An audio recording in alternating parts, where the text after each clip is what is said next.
La Janet llegeix cada dia al diari les informacions sobre la campanya electoral. No en perd detall, sobretot dels temes relacionats amb immigració, economia i educació. Diu que són els que més li interessen.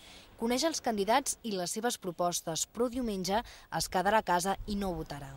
Estar pendiente de las noticias, mirar, ir viendo cuáles son los resultados y acompañar a mi pareja a votar. No puedo votar, pero la acompañaré. La llei no li permet fer-ho perquè és immigrant. Fa 5 anys que va arribar a Barcelona des de Mèxic.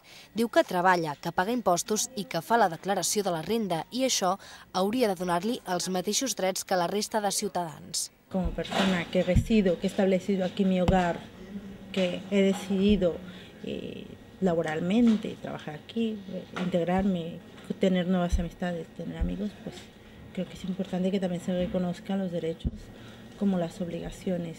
Com ella, hi ha 730.000 nouvinguts a Catalunya en la mateixa situació que exigeixen poder expressar-se a les urnes.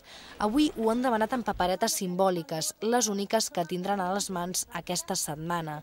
Segons la seva opinió, la residència hauria de prevaldre sobre la nacionalitat. El mismo hecho de encontrarnos en un país extranjero y habiendo, como le digo, repito, obtenido los documentos, vale la pena tener uno también el mismo derecho de los ciudadanos de aquí. Cuando votamos ya pensamos más tranquilo y pensamos que somos igual de españoles y también igual de otros ciudadanos. La proposta des de l'associació Amic, vinculada al sindicat UGT, és que la població immigrada pugui votar a partir d'un mínim de 2 anys de permanència en el cas de les municipals i de 4 anys per autonòmiques i generals.